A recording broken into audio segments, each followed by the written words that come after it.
Bali et ses vagues de rêve, l'une des destinations phares du surf tourisme, l'Indonésie n'est bien sûr pas le seul endroit au monde à jouir de cette invasion de surfeurs, mais l'île est une magnifique porte d'entrée pour cette enquête sur l'adéquation entre le surf et le tourisme. Ça fait 40 ans que Bali est devenu un point qui ne peut être évité par les surfeurs. Les surfeurs du monde entier viennent au moins une fois dans leur vie à Bali. C'est-à-dire que tout le monde va en Indonésie. Tout le monde va en Indonésie, mais tous les niveaux de surf. Hein.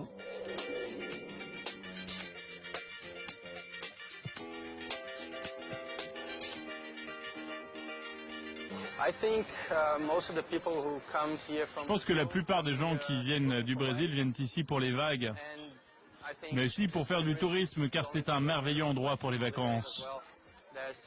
Il y a beaucoup de très beaux hôtels, de magnifiques plages et des vagues fantastiques.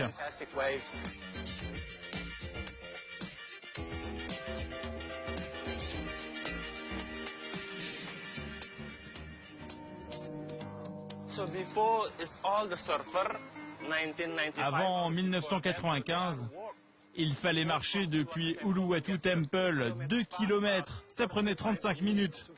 Donc bien sûr, il y avait beaucoup moins de gens qui venaient jusqu'ici. Maintenant, nous avons une grande route. Et souvent, les gens doivent être là très tôt le matin, à 6 heures.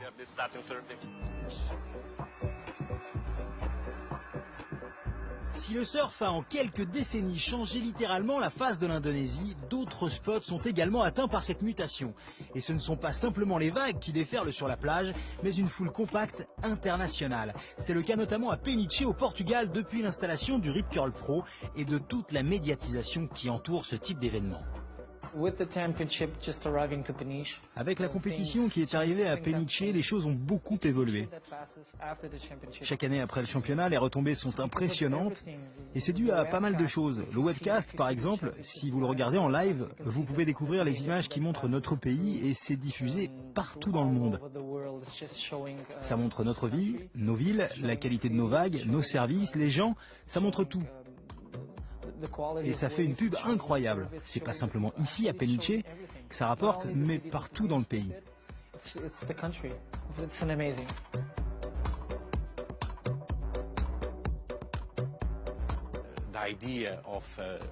L'idée d'un endroit idyllique pour le surf attire aussi beaucoup de gens, même s'ils ne surfent pas.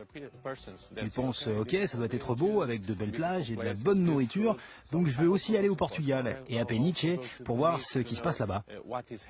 Donc on a beaucoup de surfeurs qui viennent, mais aussi beaucoup de gens qui sont attirés par cette image et la réputation qu'a le surf.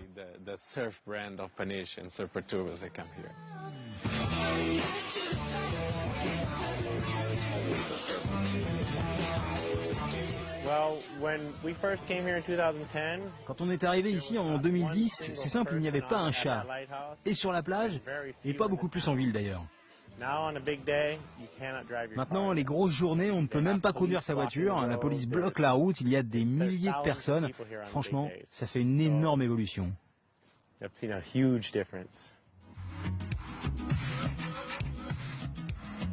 Le point commun à toutes ces destinations, c'est leur potentiel. Un cadre de vie sympa, une météo propice et surtout des bonnes conditions de surf quasi toute l'année. Le Maroc en est un parfait exemple, comme ici, à Tarazout, à 15 km au nord d'Agadir, où le chanteur-surfeur Tom Frager a décidé d'y installer son Free Surf Camp.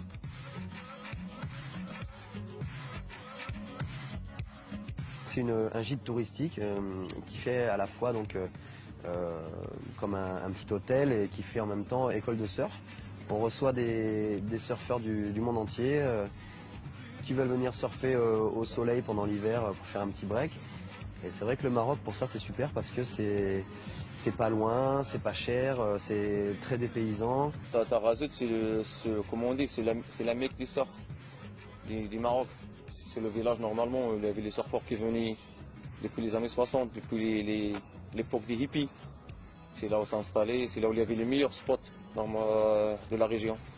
En hiver, c'est plein de surfeurs, c'est plein à craquer.